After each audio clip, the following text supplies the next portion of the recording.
Ready. Hi, everyone. Rise Recovery's mission is to help teens, young adults, and families overcome the effects of drugs and alcohol and partner with the community in education and prevention. And we do serve the greater San Antonio area, specifically ages 12 to 35, and their family members at no charge. Hi, B. Who do we have with us today? Oh, Danya, how you doing this I'm good. afternoon? How are Hello, you? everybody. Welcome to Recovery Uncovered. And today we have Frank. Frank, can I say Hi, that? Frank. Yeah. Frank Janousek. Lovely Frank. Hi. I just want to say, Frank, it is truly an honor and a privilege to have you on our podcast or our talk show. I don't even know what to call it. What do you call it now? Nowadays. Webcast? I don't know. Yeah, just basically coming to hang out with us. First and foremost, I just want to say happy 31 years. Thank you. I Thank you. just, man, I think Congratulations. about that. I'm just like, oh, you know.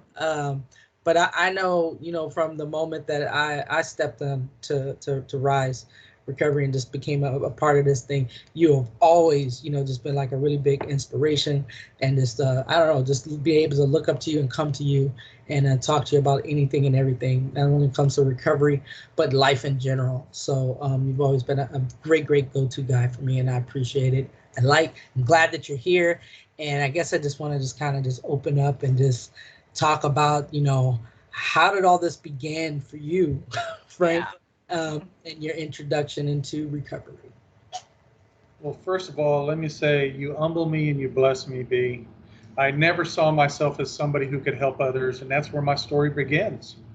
Uh, many years ago, back in the 80s, in the midst of my disease, I didn't know what I was going to do or where I was going to be or what I even had as far as accountability in the world and being there for others.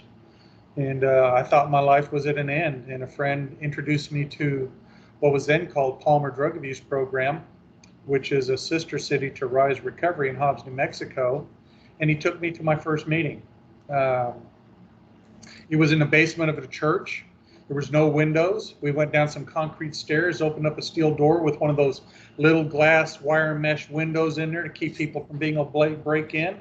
And I walked into this room, and there's these tables lined up on one side of the room with coffee pots percolating, making coffee, and these chairs in a circle. And I'm like, oh my God, what have I walked into here? What kind of cult or whatever is this going to be? And people came up and greeted me. My friend introduced me to people. There was a very warm welcome, accepting, no judgment. They said, hi, can I give you a hug? And they gave me a hug. And I didn't want to say no because I was afraid I'd offend somebody, and they gave me hugs.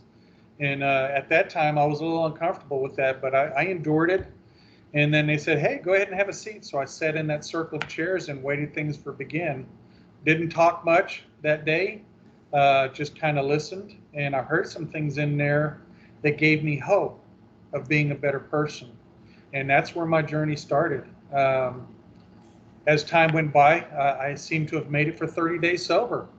And I was getting real excited about this recovery thing. And they presented me with my 30-day fist at the end of Nice. 30 days and 4 meetings. And I thought I had arrived. Look at me, I'm sober, I'm doing this thing. Little did I know that there was more to this journey than just 30 days. Right. As time went by, I developed an understanding of recovery and what it could mean for my life. And in addition to that, what it could mean to the life of my children and my wife. Actually, it was my child at that time. And I made a mental connection or commitment to myself. I'm going to give this thing a shot. I'm going to do what they talk about. I'm going to get a sponsor. I'm going to start working these steps. I'm going to get bold, and I'm going to share in these meetings, and I'm going to listen. So I started doing that. And lo and behold, the next thing I know, I'm turning around and I've got a year sober. Surprise, surprise, surprise. I was excited. They presented me with a year's fist. Once again, I thought I had arrived and I found the secret to life. In essence, I had a secret to life without the use of mind-changing chemicals. Yeah. Life was getting much more apparent to me. And, and I got a sponsor. I worked through the steps in that first year, and I made a commitment to sponsor other people. And that's where recovery continued to evolve for me. Uh, I started trying to get a job with Palmer Drug Abuse Program, putting in applications at places after a year sober. Didn't get any severe bites or anything like that. At that time, I'm managing a restaurant. So, doing a lot of praying and meditating, I came to the conclusion that right now God wanted me to manage a restaurant. So I continued to be of service to that group and myself by going to the meetings and sponsoring people, and actually became part of what they called a reach out committee and steering committee later, helping carry the message of recovery to people while I'm still working at this restaurant as a manager. Yeah. So I did that for about 5 years and kind of settled into the idea that maybe I'm not supposed to be a peer or a counselor for PDAP, and decided I was just going to manage a restaurant and love people and share recovery as it had been shared with me. That's what seemed to be working and keeping me sober. So I continued to do those things. And lo and behold, after about 5 years of doing that, I get this call and says, hey, Midland, Texas is looking for a counselor. You need to go talk to Robert Savage. So I went and did that. I went and talked to Robert Savage. And I wasn't too sure I was going to get the job at all. But I went up there and he hired me, and I was freaked out. I was like, holy crap, I got a job working for PDAP. I only had to meet certain criteria. One of those is I had to have 5 years sober, and I had to have no criminal history, and I had to have my GED. And I had all 5 of those things. So once again, here I am thinking, okay, I knew what was going on. And God says, no, wait a minute, let me shake it up for you a little bit. And lo and behold, I went to work for PDAP February 6th, 1995. And my recovery continued on from there. For me, it's been a lot of ups and downs. My recovery hasn't been simple, but it's been easy. Lots of things to learn about myself, dealing with family of origin issues, dealing with my own codependence, seeing therapists, still going to meetings, sponsoring people, being sponsored. All those are key essential items to being a sober person for me. You humbled me and you blessed me earlier by saying I'm somebody that you feel comfortable with talking to, an inspiration. I got to say that's only possible because of thousands of people in my life who have invested in me in this thing we call recovery. I'm not an island unto myself. I don't know that I'm humble, but I'm definitely open-minded and willing, because I can't do recovery any other way. The reason I don't think I'm humble is because as soon as I say that, I'm not humble anymore, am I?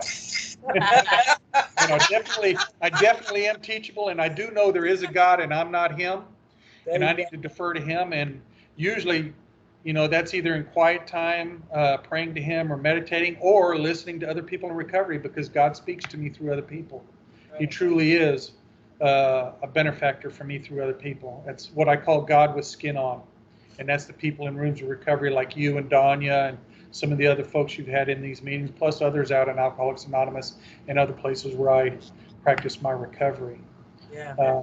So going on from there, I've learned probably after about 10 years of recovery that there's no advanced version of the steps. It's just a rinse and repeat with the steps. I had a sponsor who used to tell me, Frank, there are no advanced steps. You just keep working the ones we got, and you keep doing what you're doing. And I don't know why he felt the need to tell me that, but I always remembered it, and I haven't forgot that. So recovery is an ongoing process for me. It's not a one and done thing or even a 10 and done thing. It's a continual doing thing for me. My view of recovery has changed considerably from the first 30 days, year, or 5 years sober. It's changed considerably. I've discovered that I can give in many different fashions. I used to think it was just giving in the rooms of recovery like PDAP or Rise Recovery or AA, but my God is not limited to where I give today. I can give a smile to a checker in a checkout line at HEB who looks like they're having a hard day, and compliment them on what great work they're doing or something like that. So I found many ways to give in many different fashions, but it's still an integral part of my recovery. That whole receive and give thing. I got to give it away in order to keep it. It helps me stay fresh. They told me a long time ago in recovery, I'm kind of like an apple. If I'm green, I'm growing. If I'm ripe, I'm rotting. So I got to stay green. Stay green. because an apple that's ripe either needs to be eaten or discarded, and I don't want to become that. I want to stay fresh. Yeah. So that's a brief synopsis of my recovery and how it's evolved over the years. Many thousands of people have made it possible for me to be here today. Truly, all I have is one day sober, anyways. Tomorrow is not promised to me. It's contingent upon what I do today as to whether or not I'm going to stay sober tomorrow. And yesterday, that's history. I can rely on some of the things I learned there, but there's more to come. My recovery is still developing and evolving. So there is so much more to come, Frank. It's so much more to come. I like what you said, Frank. You know that you said 1,000 people have helped you right in where you're at, and vice versa. You know what I'm saying? You've helped 1,000 people. You know, it's that whole give and receive thing.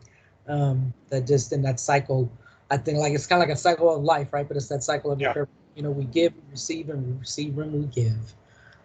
So that's beautiful. I don't know, man. A lot. That is, and I just want to thank you so much, Frank. I do want to go ahead and throw this out here because I know we're in the midst of a COVID.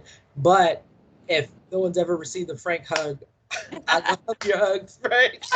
Yeah, he has awesome hugs. Yes, and when I say that, I mean it. You know what I'm saying? I need a Frank hug when I need a Frank hug. So I don't know. I love you so much, and I don't know. I just want to thank you, for coming out and just sharing and talking to us and just discussing your story, with all of us. So do you have anything, Danya?